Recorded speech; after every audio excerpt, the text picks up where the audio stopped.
السلام عليكم ورحمة الله وبركاته. ازيكم يا تانية اعدادي؟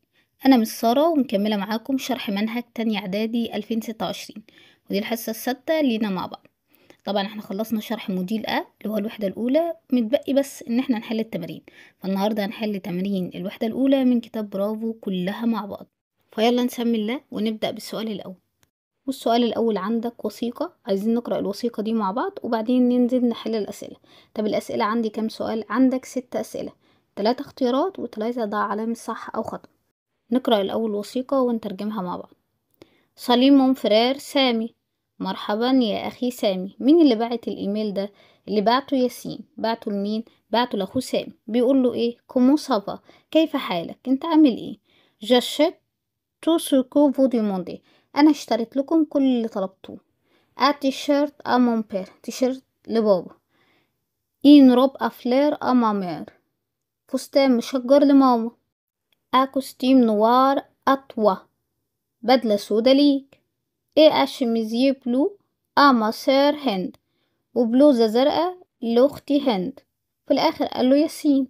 نيجي للاسئله. هند ام لا كولار، هند بتحب اللون الهون. هي هند دي مين؟ هند دي اختهم. اشترى الهند ايه؟ اشترى لها شميزيه بلو، بلوزه زرقاء. طالما ان هو اشترى لها حاجه باللون الازرق يبقى هي اكيد بتحب اللون الازرق، يبقى هختار بلو الاولى. 2. ياسين اشترى تيشيرت ياسين اشترى تيشيرت لمين؟ قال لي في اول سطر في القطعة تيشيرت مون بير، يبقى اشترى التيشيرت لمين؟ سون بير، لوالده. 3. لو بير دو ياسين يعني ايه؟ والد ياسين عنده. بابا ياسين عنده ايه؟ عنده كام بنت وكام ولد، او عنده ولاد قد ايه؟ اول حاجة عندي ياسين. تاني حاجة عندي سامي. مين سامي ده؟ ياسين باعت الايميل لاخوه سامي، يبقى كده 2. تالت حاجة عنده هند اللي هو اختهم هند، يبقى كده عندي ولدين وبنت. فين ولدين وبنت في الاختيارات؟ اللي هي رقم بي، دو جارسو ايه في. نيجي الأسئلة الصح وغلط. كلمة صح في الفرنساوي عندنا اسمها فري، لكن خطأ فون. أول سؤال، ياسين اشترى ان اكسسوار هند. ياسين اشترى لاخته هند اكسسوار. هو اشترى لها ايه؟ اشترى لها شميزيه، ده فيتمو، ده ملبس. اما الاكسسوار ان هو يشتري لها حلق، خاتم، عقد، ده الاكسسوار، يبقى اختار فم. 2. ساموفو كوستيم بلو، سامي كان عايز بدلة زرقاء. طبعا غلط، هو عايز بدلة ايه؟ بدلة سودا، يبقى اختار برضو فوق. 3. لامير بوتين روب افلر، الام عايزة فستان مشجر. فعلا قال لي كده في القطعة، يبقى اختار فري. ونيجي للقطعة التانية، بيقول لي كيسكو فوزيمي بورتي، ماذا تحبون ان ترتدوا؟ بتحبوا تلبسوا ايه؟ أول واحد مارك قال جو بريفير بورتي دي بونتالون نوار، أنا بحب ألبس البناطيل السوداء. دي تيشيرت أورانج، تيشيرتات البرتقالية. جيم لي فيتمو على مود، بحب الملابس اللي على الموضة. لكن لورا قالت جيم ماتر دي روب روج بورا لي أوفات، تحب تلبس فساتين حمراء وهي رايحة الحفلات. تيو قال جيم بورتي دي زانوراك اي دي بونتالو بلو، بيحب يلبس سوترات مبطنة فر وبنطلونات زرقاء. اما صوفي ودي اخر واحدة قالت بورموا، بالنسبة لي جادور لي سيرفيتمو بلو، بتحب الترنجات الزرقاء. ونيجي بقى للأسئلة. اول سؤال بيقول لي تيو ام بورتي، تيو بيحب يلبس ايه؟ قال لي ان هو بيحب يلبس ديزانوراك، سوترات مبطنة فر، يبقى اختار الاخيرة. 2 نقط ايه ليسير فيتمو، مين بتحب الترنجات؟ كانت مين؟ كانت اخر واحدة اللي هي صوفي. 3 لورا بورت دي راب، لورا بتلبس فساتين، بتلبس فساتين لونها ايه؟ لورا بتلبس فساتين روج حمراء. ونيجي لسؤال الصح والغلط. اول نقطة، مارك ام لا مود، مارك بيحب الموضة، صح ولا غلط؟ صح، يبقى اختار فري. 2 تيو ام لا كولار بلو، تيو بيحب اللون الازرق، ايوه عشان قالك انا بحب البس بنطلونات زرقاء، يبقى اختار فري. 3 لورا دي تاست عليه اوفيت، لورا ما بتحبش تروح حفلات. طبعا غلط عشان هي قالت ان هي بتحب تروح حفلات وتلبس فساتين حمراء، يبقى اختار فو. والسؤال التالت عندي توصيل، جايب لي كلمات وعايز نوصل كل كلمة بالصورة بتاعتها. اول حاجة دي شوسات، شوسات يعني شراب، أوصل دي شوسات بالشراب. إيم فاست، فاست يعني جاكيت بدلة. أشميزيه بلوزة حريمي. أشابو قبعة. دي باسكت حذاء رياضي أو كوتشي. والسؤال الرابع برضو عندي توصيل، بس دي جمل وعايزة أكملها. أول نقطة بيقول لي nous voulons des robes، نحن نريد فساتين. تعالوا ما نقرأ كل الجنب التاني ونشوف ايه المناسب.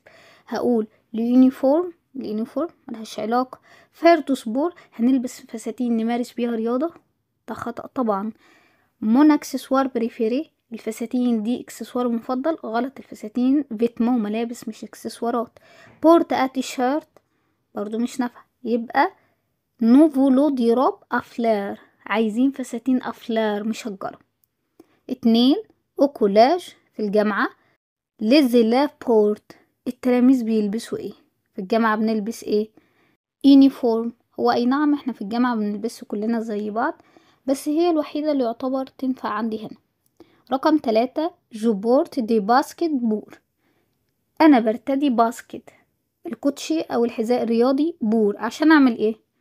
عشان فير سبور امارس رياضة. 4 ليلينات دو سولي سون، نضارة الشمس تكون ايه بقى؟ مون اكسسوار بريفيري، اكسسواري المفضل. 5 وجوردوي الفي بون جو نقط، النهاردة الجو جميل. جو انا هعمل ايه بقى؟ جو بورت ا تي شيرت، انا هلبس تي شيرت. ونيجي للسؤال الخامس، وده مطلوب مني فيه ان انا اقرأ الاربع كلمات واطلع الكلمة المختلفة منهم. اول نقطة جايب لي روب فستان، شميز قميص، نومبر عدد، بونتالو بنطلون. ايه المختلف؟ طبعا كلمة نومبر، الباقي ملابس، يبقى عامل على النومبر دايرة. 2 روج اللون الأحمر، جون الأصفر، بلو الأزرق، جيبة. طبعا هطلع ايه؟ هطلع جيب. ليه؟ الباقي ألوان. 3 سورتير، ده فيرب سورتير يخرج. توني ملبس. فار ده فيرب بمعنى يعمل أو يفعل. ألي ده فيرب بمعنى يذهب. عندي 3 فيرب، لكن حاجة المختلفة ايه؟ توني ملبس هعمل عليها دايرة. رقم 4 بوني اللي هي القبعة الصوف دي بتاعت الشتاء. كاسكات كاب أو كاسكات. اكسسوار ولا شابو قبعة. 3 اللي قدامي دول بمعنى قبعات أو طواقي، ما عدا كلمة ايه؟ كلمة اكسسوار. رقم 5 سامدي يوم السبت. جونفي شهر يناير. لاندي يوم الاثنين. ماردي يوم الثلاث. هطلع منهم ايه بقى؟ هطلع جونفي شهر يناير، الباقي ايام الاسبوع. 6 فاست جاكيت البدلة. شميز قميص. باسكت كوتشي. شوسات شراب. هطلع ايه بقى؟ هطلع باسكت كوتشي، كلهم ملابس ما عدا باسكت ده حذاء. ونيجي بعد كده للتمرين السادس، وده ترتيب. جايب لك الكلمة اللي باللون الأزرق دي اللي هتبدأ بيها، وبعد كده رتب انت. أول جملة جايب لي مي وبور أسير فيتمو جو أو كلاب وألي. طبعا هبدأ بإيه؟ بجو. أدور على الفعل بقى. جو إيه بقى؟ جو مي أنا أرتدي. ترتدي إيه؟ أسير فيتمو. ليه؟ بور لكي، بور لازم يجي بعدها فعل في الانفينيتيف، فعل في المصدر. بورا ليه وكلاب، يبقى انا برتدي ترنج عشان اروح النادي. الجملة التانية ده سؤال بدأ لك بأداة الاستفهام كال، بعد كل ايه؟ كل تاي فوفات، وده سؤال بسأل بيه عن المقاس. اقول له ما مقاسك؟ ما مقاسك على بعضيها كل تاي فوفات. 3 إن راب ايه مصهر أشابو بورت. هبدأ أول حاجة بإيه؟ مصير أختي. أدور على الفعل. الفعل عندك إيه؟ بورت، أختي ترتدي. ترتدي إيه بقى؟ إن روب فستان. إيه أشابو فستان وقبعة. رقم 4 جايب لي ألا منكوبة مود صبي. هبدأ بإيه؟ بمنكوبة، يبقى منكوبة أدور على الفعل. فيرب ايه؟ فيرب صبي يرتدي او يلبس. منكوبة صبي يرتدي على مود، صديقي بيلبس على الموضة. اخر جملة جايب لي فو فيرب يريد، دي فيتمو ملابس، جو أنا، أشتري. يبقى اختار ايه أول حاجة؟ جو أنا. عندي فيربين يا مس، هختار من هنا. انت واخد قاعدة بتقول إذا كان هناك في الجملة فعلان فإن الأول يصرف والتاني في المصدر. يبقى أنا هدور أول حاجة على المصرف، يبقى جو فو أشتي دي فيتمو، أنا أريد أن أشتري ملابس. السؤال اللي عندك بعد كده اختيارات. أول نقطة بيقول لي نقط animal et super. كلمة animal يعني حيوان، كلمة مفرد مذكر صح، بس مبدوءة بحرف ده حرف متحرك. كلمة مفرد مذكر مبدوءة بمتحرك تاخد ايه من صفات الإشارة اللي قدامي دي؟ تاخد ست الأولى. 2 je n'aime pas نقط chanson. كلمة chanson يعني أغنية، كلمة مفرد مؤنث تاخد ايه؟ تاخد ست. 3 je n'aime pas نقط uniform. كلمة uniform كلمة مفرد مذكر لكن مبدوءة بمتحرك، مفرد مذكر مبدوء متحرك ياخد ايه؟ ياخد ست التانية. 4 نقط تريشيك. كلمة يعني رجل، كلمة مفرد مذكر وحرف الأش هنا متحرك، كلمة مفرد مذكر مبدوءة بمتحرك تاخد ايه؟ تاخد ست التانية. 5 شورت إتافلار.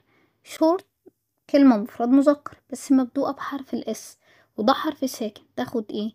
تاخد سو الأولى. رقم 6 جشت نقط فيتمو بور الانيفرسير دو مون فرير. انا عندي كلمة فيتمو مفرد ولا جمع؟ جمع، الجمع كله بختار له ايه؟ بختار له سي الأولى. رقم 7 جيم بيا نقط موديل. كلمة موديل كلمة مفرد مذكر مبدوءة بحرف الام حرف ساكن، بنحط ايه قبل مفرد مذكر مبدوء بساكن؟ نحط سو التانية. 8 نقط إليف ايه اكتيف. انا عندي كلمة إلاف تنفع مذكر وتنفع مؤنث اللي هي بمعنى تلميذ، تنفع تلميذ وتنفع تلميذة. هعرف منين؟ هعرف من الصفة. كلمة اكتيف يعني نشيط، لكن لو كانت نشيطة كان بدل الاف هيبقى فيه في او. يبقى انا عندي هنا كلمة مفرد مذكر مبدوءة بحرف متحرك تاخد ايه؟ تاخد ست التانية. رقم 9 تيبورت نقط شميز. كلمة شميز مفرد مؤنث، المؤنث كله بياخد ايه؟ بياخد ست الأخيرة. 10 كوموئي نقط فونداز. فونداز يعني البائعة، كلمة مفرد مؤنث، المؤنث بياخد كله ايه؟ ياخد ست التانية. رقم 11 نقط بلوزون تاتوا. كلمة بلوزون يعني جاكيت قصير، كلمة مفرد مذكر مبدوءة بحرف الب حرف ساكن، بنحط قبل الحرف المذكر المبدوء بساكن ايه؟ بنحط سو التانية. 12 نقط لينات دوسولي سو مانيفيك. انا عندي لينات جمع ولا مفرد؟ جمع، جمع كله بياخد ايه؟ بياخد سي. رقم 13 نقط مجازا فون دي شوسير. انا عندي مجازا يعني محل، كلمة مفرد مذكر مبدوءة بحرف الام حرف ساكن تاخد سو التانية. 14 برضو نونوزافو با نقط تاي، عايز يقول لها عذرا او متأسفين احنا ما عندناش مقاس حضرتك. انا عندي تاي مفرد مؤنث، المؤنث كله بياخد ايه؟ بياخد ست الأخيرة. 15 نقط تيشيرت ايطالامود. انا عندي كلمة تيشيرت مفرد مذكر مبدوء بحرف التي حرف ساكن ياخد سو الأولى. رقم 16 نقط توني اي اوريجينال.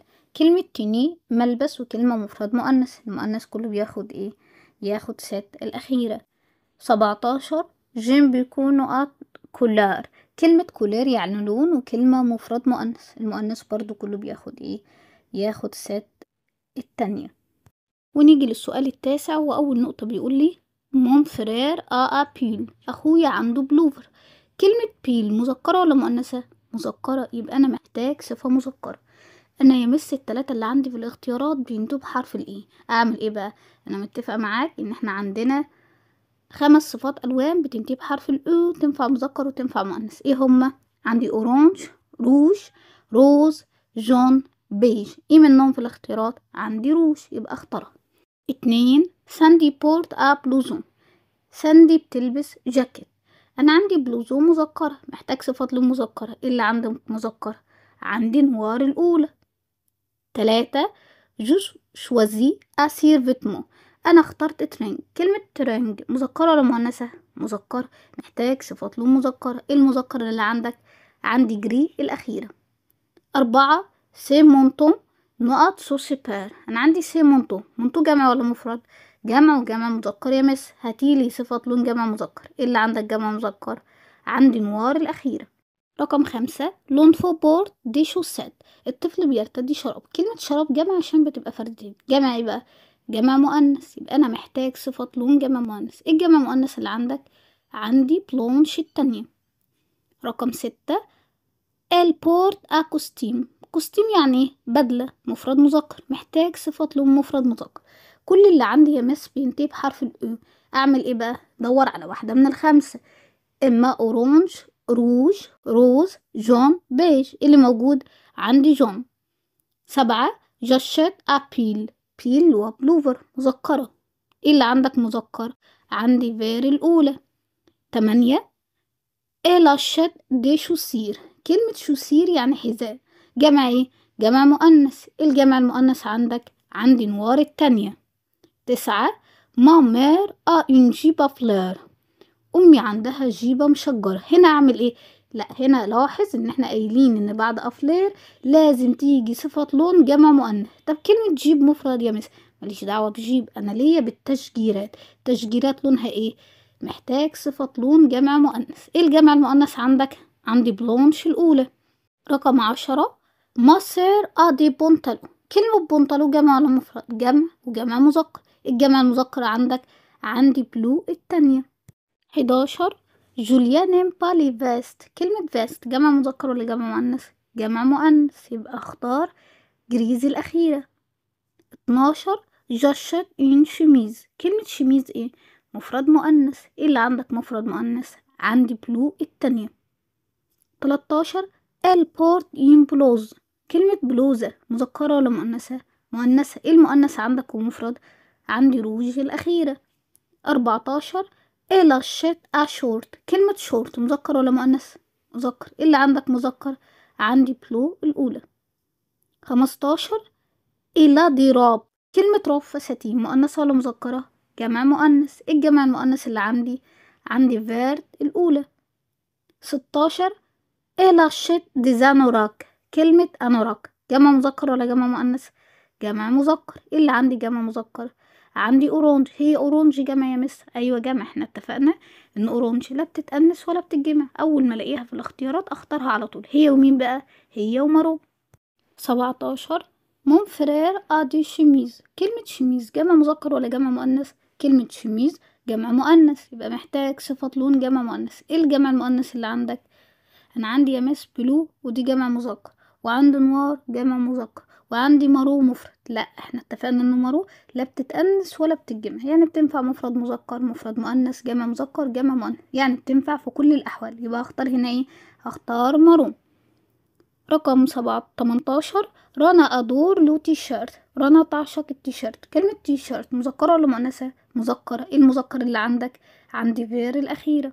نيجي للسؤال رقم 10، وأول نقطة فيه بتقول نقط راب إيتالامود.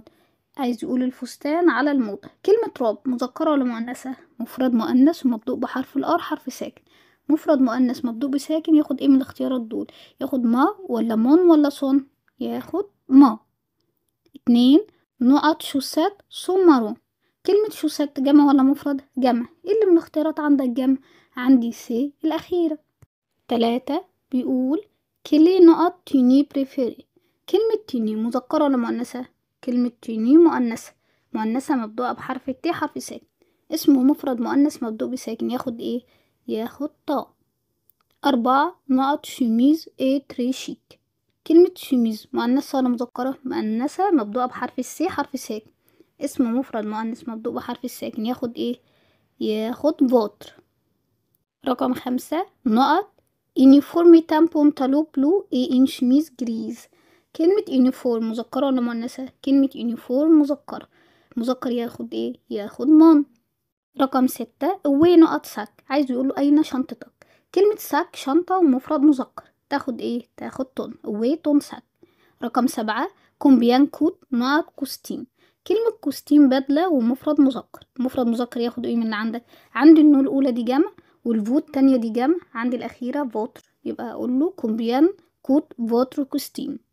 رقم 8 سارة سي نقط فاليز. عندي كلمة فاليز يعني شنطة سفر، مؤنث ولا مذكرة؟ مفرد مؤنث مبدوء بحرف الفي حرف ساكن. مفرد مؤنث مبدوء بساكن ياخد ايه؟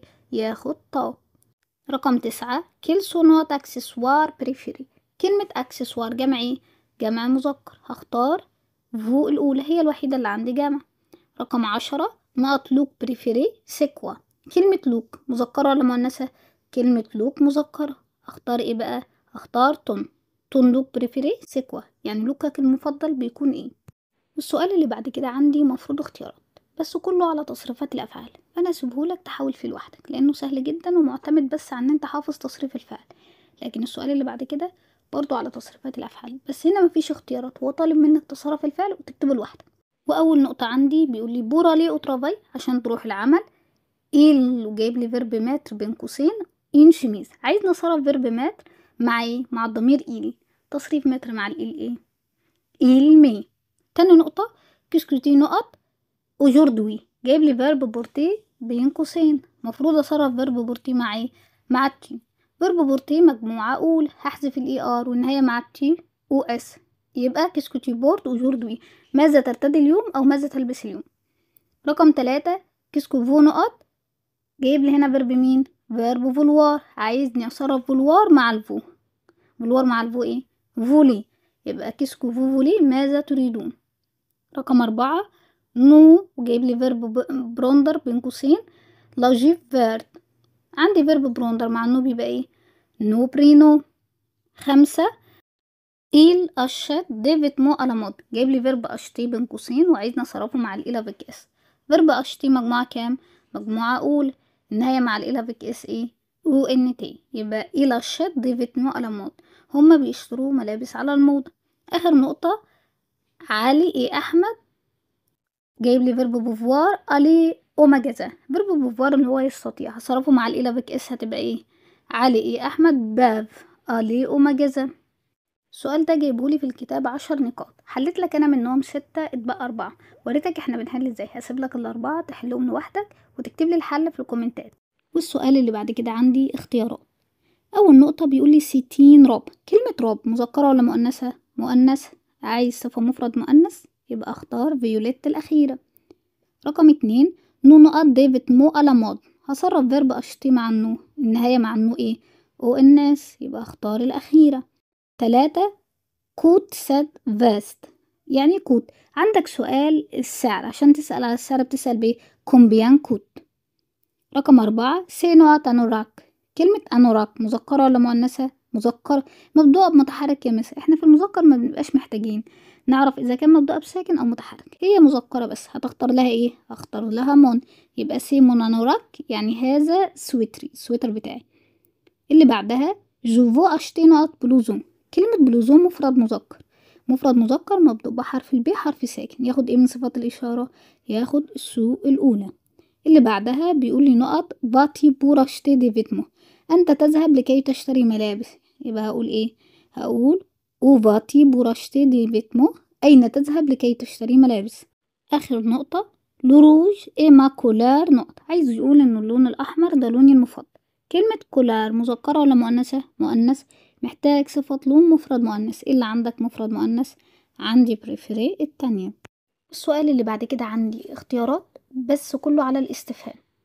انا بلاحظ حاجة غريبة في الطلبة، دايما جملة الاستفهام بيحلها غلط، وده بيبقى نتيجة لحاجتين. اول حاجة ان هو ما بيبقاش حافظ ادوات الاستفهام، دي نقطة. النقطة التانية ان هو بيترجم غلط. احنا عندنا دايما حاجة في دماغنا كده، ما نعرفش هي تفسيرها ايه بصراحة، بس احنا لما بنكون عينينا على اختيار او حاسين ان الاختيار ده صح، حتى لو ترجمة الجملة مش مديانا المعنى الصح، بنحاول نمشي على المعنى اللي احنا عايزينه، اللي هو ايه؟ انا هختارك يعني هختار، طب مش ملائم للمعنى، مش مناسب للجملة، بس انا حاسه ان هو كده، هنمشي باحساسنا وهنختار يعني هنختار حتى لو غلط. تمام، فانت عشان تحل جمله الاستفهام صح، اول حاجه تترجم صح، تاني حاجه لازم تحفظ الادوات الاستفهام اللي عليك. نيجي لاول جمله، بيقول لي النقط فيتمو تيشت. كلمه فيتمو يعني ملابس، وكلمه جمع مذكر. هتختار هنا ايه بقى؟ هختار كل الاولى، ما الملابس التي اشتريتها. 2 انوراك تيشوازي عايز يقول لك ايه الانوراك اللي انت اخترته، ايه السويتر اللي انت اخترته. كلمة انوراك مذكرة ولا مؤنثة؟ مفرد مذكر، يبقى اختار كل المفرد المذكر اللي هي الأخيرة. 3 نقط كولار فو بريفري عايز يقول لك ما لونك المفضل. كلمة كولار مذكرة ولا مؤنثة؟ مفرد مؤنث، يبقى اختار كل المفرد المؤنث. 4 بيقول لي نقط ايه لو بري دوسو سير فيتمون. هنا عايز ايه؟ عايز يقول لي ما سعر هذا الترنج. كلمة سعر مفرد ولا جمع؟ مفرد ومفرد مذكر، يبقى اختار كل المفرد المذكر. اللي بعدها بيقول لي نقط شميز تيام بورتي. كلمة شميز مفرد مؤنث ولا مفرد مذكر؟ مفرد مؤنث، يبقى كل المفرد المؤنث. النقطة اللي بعدها بيقول لي نقط تياشات ستراب. انت اشتريتي هذا الفستان، انت اشتريتي الفستان ده. تعالوا ما نترجم الاستفهام ونشوف ان هنا اللي هتنفع فيهم. اول واحدة كان، هقول ما انت اشتريت الفستان؟ لا مش هتنفع. كو يعني ماذا، هقول ماذا انت اشتريت الفستان؟ لا. او يعني اين، اقول اين اشتريت الفستان؟ طبعا اقول اين. يبقى اوتياشات ستراب يعني انت اشتريت الفستان ده منين. الجملة اللي بعدها نقط ايه سوبيل هذا البلوفر، هقول له ايه بقى؟ كومو ايه سوبيل. كومو يعني ايه يا مس؟ كومو يعني كيف، بستخدمها للسؤال عن الوصف. لما اقول لها كومو ايه سوبيل يعني وصفي لي البلوفر ده. الجملة اللي بعدها نقط تيام بورتي انت تحب ان ترتدي او انت تحب ان تلبس. يبقى السؤال ايه لو احنا بنقول بالعربي كده هتبقى ايه؟ ماذا تحب ان تلبس. ماذا يعني يعني كيسكو الاخيرة. الجملة اللي بعد كده نقط إلى جيب دمها، هقول له ايه؟ الاولى اداة الاستفهام الاولى اللي هي كودي بمعنى متى، هقول له متى جيبت مها؟ لا مش هتنفع. التانية كي يعني من، في حاجة اسمها من جيبت مها؟ لا. امال هختار ايه؟ هختار الاخيرة اللي هي كومو، اوصفي لي جيبت مها او كيف تكون جيبت مها. والسؤال اللي بعد كده عندي اختيارات برضو عن الاستفهام. نقط كوت، من غير ما تكمل الجملة انت لقيت كوت اعرف ان انت هتقول كومبيان كوت ما ساعة.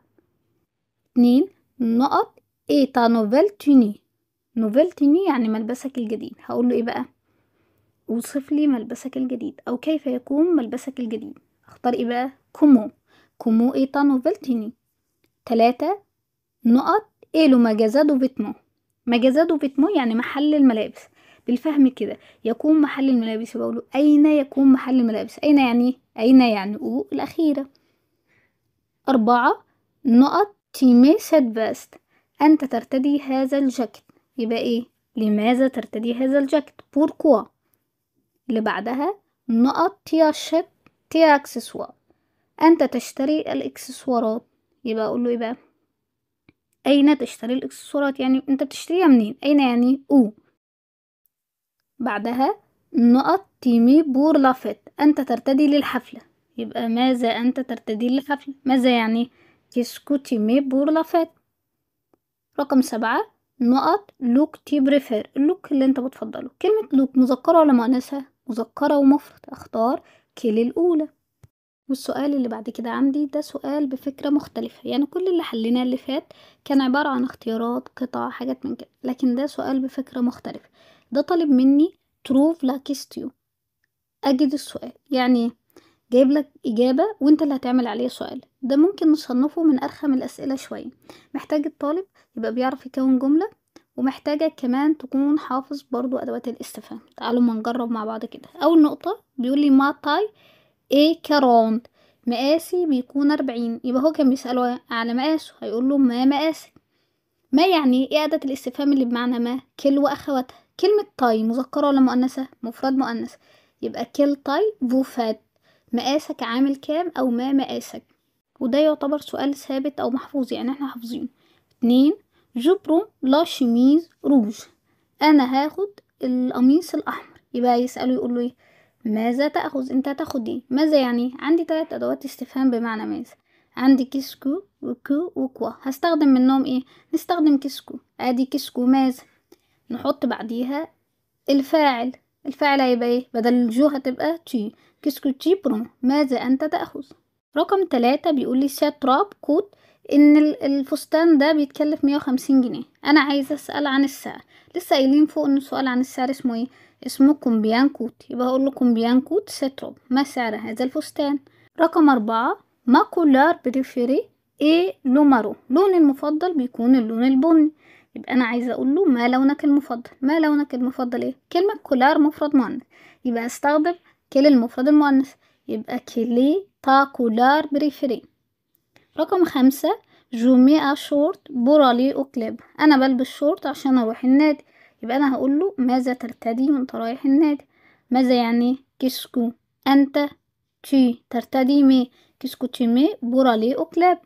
رقم 6، سيتان بلوزون، انه جاكيت قصير، يبقى هقول له ايه؟ هقول له ايه ده؟ سؤال ايه ده؟ هو ده سؤال ثابت اسمه كيسكوسي، ما هذا. اخر جملة بارسكو جو في ان فات. اول ما تلاقي بارسكو اعرف ان انت هتسأل ببوركوا، يعني لماذا، لان بوركوا اجابتها بارسكو، زي ما عندك في الانجليزي واي اجابتها بكوز، احنا عندنا بارسكو بقى. هتقول له ايه؟ بوركوا. بوركوا ايه؟ هو بيقول لك عشان انا هذهب حفلة، يبقى اقول له مثلا انت ليه لابسه فستان او انت ليه لابس بدله، يبقى بوركوا تيمين روب، لماذا ترتدي فستان. عارفه ان انا ما خلصتش حل السؤال اللي فات، لكن الفيديو طول قوي، احنا عدينا نص ساعه، فبحاول ان انا احل لك من كل سؤال كذا نقطه، اوريك بس الفكره هو بيتحل ازاي، واسيب لك الباقي تحاول فيه. طبعا لو معرفتش تحل حاجه ابعتها لي في الكومنتات او ابعتها لي على جروب التليجرام، مفيش مشكله وانا هحلها لك. نيجي لفكرة سؤال تاني، والسؤال ده طالب مني ان انا اكمل الجمل. اول حاجة بيقول لي الفيشو، الجو حر، جومي انا ارتدي، الجو حر هتلبس ايه؟ هقول شورت او تي شيرت. اكتب اي حاجة، المهم تبقى صحيحة وعارف تكتبها صح. تاني نقطة، ما كولار بريفيري سي، لون المفضل سي، يكون اي لون انت بتحبه بس تكون بتعرف تكتبه. مثلا ممكن نقول سي روج، لو روج اللون الاحمر، لو فير الاخضر، لو نوار الاسود، اي حاجة. 3، كوم اكسسوار كاكسسوارات، جو بورت انا برتدي كاكسسوار، هتلبس ايه كاكسسوار؟ ممكن اقول له ان كرافات، كرافاتا، ان باج خاتم لو هي بنت، دي لونات دوسولي نضارة شمس، ان كاسكات كاب او كاسكات، اي حاجة. 4، سي باسكت سون، كلمة باسكت يعني كوتشي او حذاء رياضي، وكلمة جمع مؤنث، عايز صفة جمع مؤنث ممكن اقول ايه؟ سي نوار اسود، سي روج احمر، اي حاجة. الجملة اللي بعديها جو بورت ان روب بور الي، هتلبسي فستان عشان تروحي فين؟ بور الي ان فات، عشان رايحة حفلة. رقم 6، جوفو انا عايزة ايه؟ ممكن اقول جوفو ان روب، عايزة فستان، جوفو بونتالو، اي حاجة، اي حاجة بس اكون بعرف اكتبها. رقم 8، لو بونتالو لو تيشيرت لو شورت سون، البنطلون والتيشيرت والشورت بيكونوا دي فيتمو ملابس. رقم 8، بورا لي او ترافاي مونبير، للذهاب للعمل، بابايا بيعمل ايه؟ ممكن اقول مي اكوستيم يرتدي بدلة.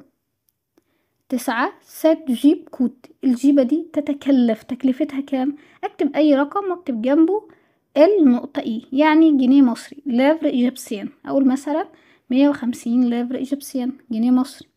10، جوفي او مجازا دو فيتمو بور اشتي، انا رايح محل الملابس عشان اشتري ان روب، مفيش اسهل من كتابة كلمة ان روب، او شورت تي شيرت، اي حاجة. والباقي بقى سيبهم لك تكملهم لوحدك. واخر فكرة سؤال معانا النهاردة هي في دي فراز، كون جملة او اعمل جملة، هيديك كلمتين وانت تعمل منهم جملة.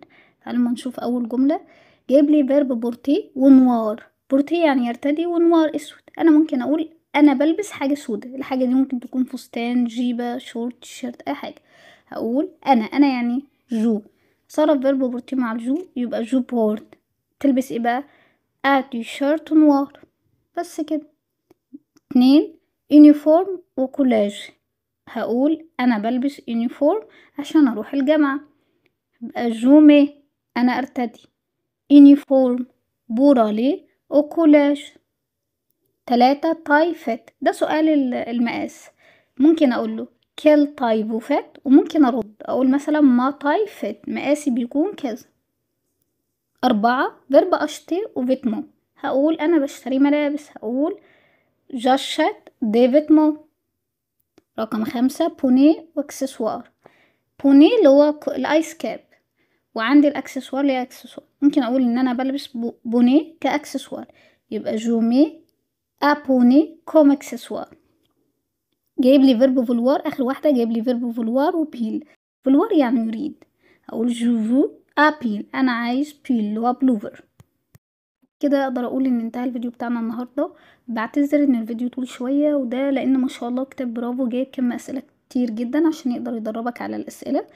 فلو عجبك الفيديو ما تنساش تعمل لايك واشتراك للقناه، واي سؤال او استفسار اكتبولي تحت في الكومنتات او ابعتهولي على جروب التليجرام. اشوفكم في فيديو تاني جديد ان شاء الله. اوريفوار.